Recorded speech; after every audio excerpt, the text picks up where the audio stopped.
All right. Thank you guys for coming out tonight. Thank you to Peg for putting this together. Thanks to Hal for supporting, and thank you to Melissa for manning the book table. This story is called The Room. Everybody was worried about Elham, but when they called Masood at college and told him about it, he just laughed and laughed. It was a good sign, he thought. His poor mother and father, they had come to America hoping that their son and daughter would become doctors and lawyers. Now their son was studying Russian literature, and their daughter was 14, and her friends were 17 and 18-year-olds in recovery from drugs. There was a little room next to the drug counselor's office at the high school where those kids would go during the day. Elham spent her free time there. Their mother had spoken with the counselor, Miss Devers. Elham is not an addict, and she is not in recovery, Miss Devers had said, but she fits well in this space. What does it mean, Masood's mother asked. I do not understand it. I do not want her to fit in that space. As he listened, Masood thought of the story in Raise High the Roof Beam Carpenters, of the old Chinese horse expert who had become so attuned to the inner qualities of a horse that he would miss things like its color and its gender. He felt like the horse expert's friend, who was impressed at how instinctually his friend was feeling his way about the world. It's not what they bargained for, he thought, after he talked with them. It's not what they expected coming to this country. But this is the only country I've ever grown up in, and I know how it is when you are 14 and you are crying for something real and decent. They ought to be happy she's found it. I guess they can't be expected to know it, but they ought to be happy about that. You could throw yourself into your schoolwork, but a world was still happening around you, and Elham wasn't somebody who could look away from that, and neither should anybody want her to. The question was, where could you go in that world where life had a human pace, where people were looking at each other as though across an even divide, not looking up and not looking down? If the only place was the little room next to the drug counselor's office, that was a whole lot better than nothing. Masood remembered the place from when he was a student at the high school. He remembered walking by once and thinking that the kids in there were the least of his problems. They weren't putting their pain on anybody else. If anything, they were putting it on themselves. There was a boy he'd seen in there who was in his drama class, Todd Lucas. He was jittery, but that Todd Lucas could really listen. He was one of the best listeners Masood had ever seen. It was as though he knew how lucky he was to be listening to anything. If you wanted to be loose and easy about it, you could say that Americans who were in recovery from drugs were realizing something that Iranians knew all along. He laughed. Of course, that was only if you wanted to be loose and easy about it. Well, he thought, at least one other person in the world knew how he felt. It was a fine way to be 14. They ought to be glad that she was skipping drugs and going straight to recovery. But he knew he couldn't expect that. How could he tell them? Look, he thought, you can put your head down and put everything into your schoolwork, but it's not going to change the fact that there is a world out there, and its foolishness and carelessness can't just be dismissed, not if you want to make something beautiful out of it.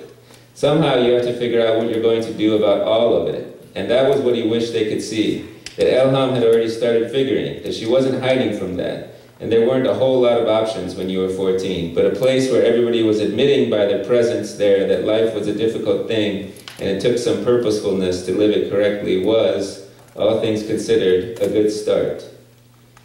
He felt bad for all of them, Elham and his mother and father and aunt and cousins, back there in his old town and nobody able to talk to each other. They'd expect him to do something when he went home. They'd expect him to explain something, but he didn't know what he could do except to listen to everybody fairly. Fairly enough that nobody would think he was taking sides, and his family might even have a wisp of a thought that there weren't sides to take, which was easy to see from where he was at college, but harder to see back home where everything was smaller and more compressed. He could walk home from the library at night through the square, and everything would be very big and very small under the stars, and he didn't think anybody had a place like that back home.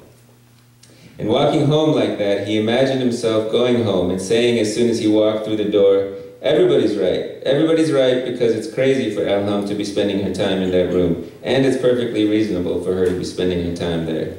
And in his happiness at saying the truth of it, they would all have to consider that maybe there was something to it. But it wasn't anything like that when he did go home, and the feeling had left him as he was driving back through the town, noticing how dark it was, wondering what all the people were doing in their houses. He couldn't bring with him the notion that everybody was right, because there was nothing there to hold it but himself. And that wasn't enough in a place where the lines were already drawn. So he stayed up late after his mother and father had gone to sleep and asked Elham about it in her room. "What is all this about the drug counselor's office, Elham?" he asked. He thought that in fairness he ought to lean a little more to the side of crazy than to the side of perfectly reasonable, because he already knew she had a good answer. "I like it there. Everybody's nice." Oh Lord, he thought. He had to keep a straight face. His only chance of doing any explaining was in listening impartially to everyone. But sometime when he was back at college, he'd have to remember this conversation and laugh and laugh. She was off to a good start, all right. What do they do there? They believe each other, that's the main thing. If you tell them you're having a good day, they believe you. And if you tell them you're having a terrible day, they believe you.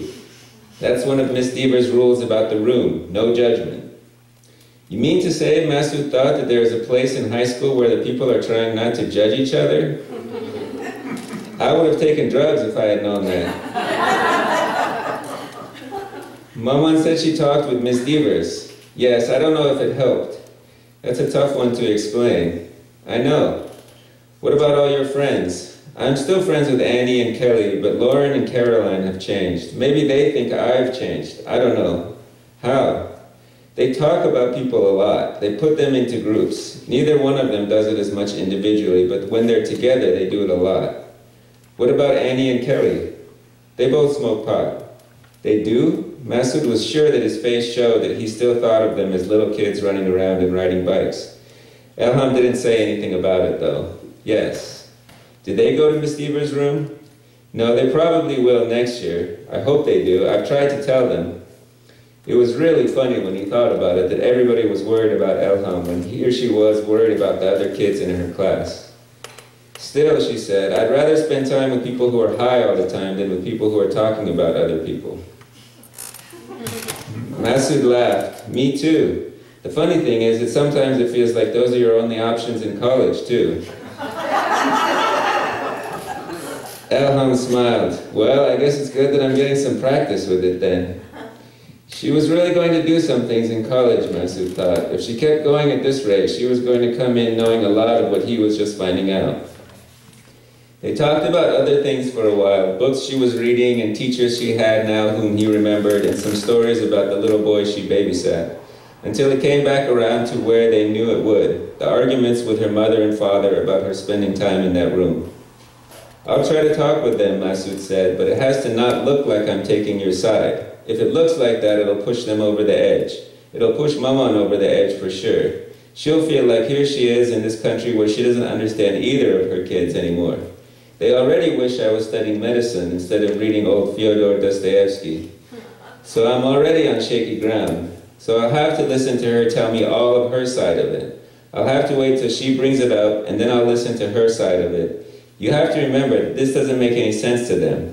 Why would anybody hang out in the recovery room if they aren't in recovery themselves? That's how it looks to them. I don't know. I don't know how you can explain it. It makes sense to me, but I grew up here and went to the same school. And I know how a room where nobody is judging each other can sound very nice. But I don't know how to explain it to them other than to listen to them all the way through first so that at least they know it's true that half of it's crazy. It's the other half that's the tricky part. I just wish they could trust me about it, Elham said. I just wish they could trust me that it's the best place in the whole school. Elham, Masood said, think about how far the room by Miss Deaver's office is from anything they know.